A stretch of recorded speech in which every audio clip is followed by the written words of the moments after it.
Hoeckele Sr. and his brother Joe Hoeckele lived in Jackson and worked at a bakery, Wagner's Bakery in Jackson. And they decided that Perryville would be a good place to move and start a business here.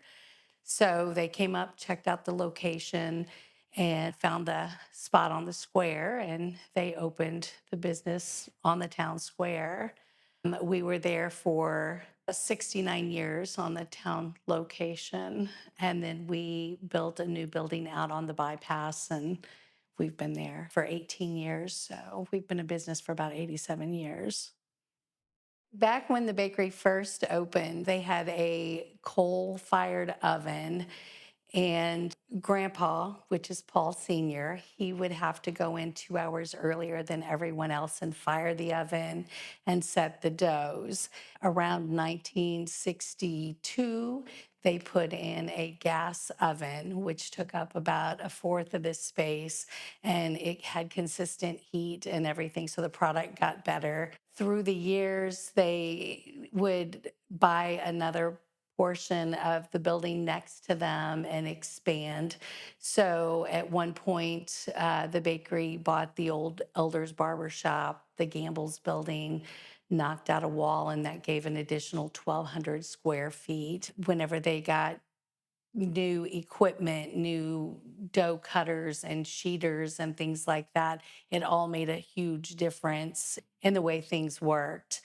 In 1983, they put in a seating area. And I say they, it's my mother and father-in-law, whenever they had the business. And they put in a seating area for 25. Well, since we've expanded in our generation, we built the new location out on the bypass, and we have seating for 75. We have all new equipment. We've got huge ovens and mixers, sheeters, dough rounders, all the things that they didn't have. And we have air conditioning. Back in the day, they didn't have the air conditioning, and it could get up to 120, 130 degrees in the oven room. Well, we don't have that anymore. It's pretty comfortable and consistent all the way throughout the building now. We've just incorporated a lot of up-to-date equipment and things like that. My husband likes to share this story about when his grandpa, Paul Sr., and his brother Joe wanted to come to Perryville to open the bakery. And they called Mr. Robb, who was an attorney back in the day, and they wanted to move into his building, but they wanted him to put indoor plumbing. And he just thought that was the grossest thing. It was so unsanitary to put a bathroom in a bakery. And he said no. So Paul Jr. or Paul Sr. and his brother Joe went back to Jackson, and they decided they weren't going to move here. And a few weeks later, Mr. Robb called and said, okay, we'll put the bathroom in. So they put the bathroom in, and we had indoor plumbing at the bakery. So we think that's a pretty interesting story. Another thing that other people probably don't remember and they wouldn't know now is back in the early 90s, we were the listening post in Perryville. So there were representatives, politicians from the state of Missouri would come in, and they would hold like a forum to where people could come in and give concerns. They would answer questions, the politicians and stuff. We had Kit Bond and John Ashcroft and people like that. And they would come once a month, and they would meet at the bakery and try to solve the world's problems. We think Perryville is the perfect community. It is close knit, it's small enough for everyone to feel close and help each other out, but it's large enough to give you things that you need.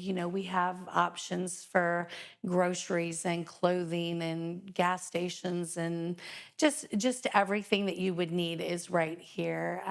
We feel that we get to know our community. They help each other out, and it's growing, which is a good thing.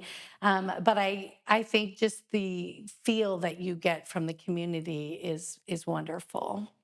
We love it here. Years ago, when the bakery first started, Grandpa would go in at 8, 9 o'clock in the evening to set the doughs, to fire the ovens. The bakers would come in a couple hours later, and then we would open for business at 3 a.m. Since COVID happened and things have changed, the first guy usually comes in around 10 in the evening to do the same thing, not to fire the ovens, but to start the doughs and things like that. The rest of the crew gets there around 11 at night, and then they do the baking through the night. And we now open at 5 a.m.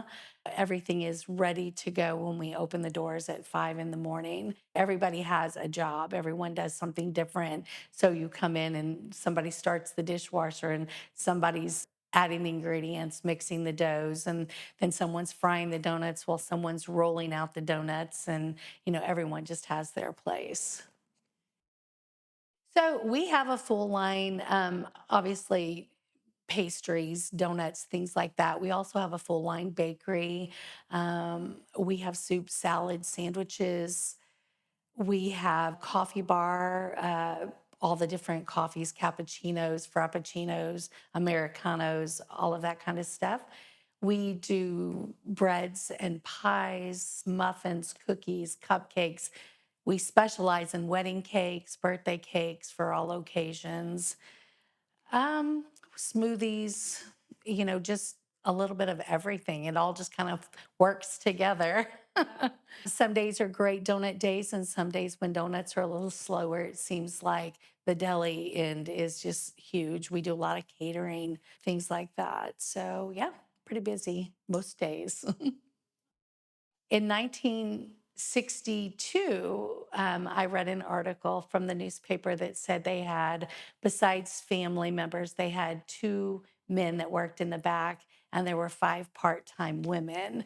So now at the bakery, we have 40 employees. There are 11 family members that work there, and the rest are employees.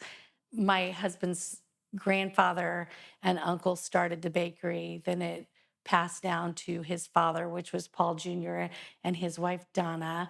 And they had five children, and all of their children worked in the bakery throughout their junior high, high school, college careers. His brother Joe's wife, she joined the business, and she's a cake decorator. I married into the family, and I'm a cake decorator. All four of our children work there. In 1999, Paul the third, my husband, and his brother Joe took over the business, and all of our children have worked there. We have four.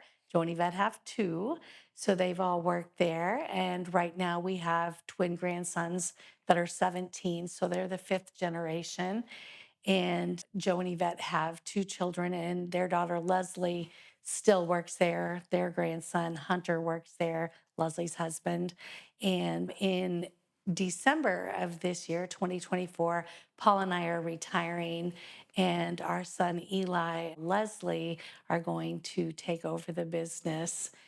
Joe and Yvette will still work there another year, but in a couple of years, things will really change, and we're really excited to see what they have in store for the future of Hoeckele Bakery.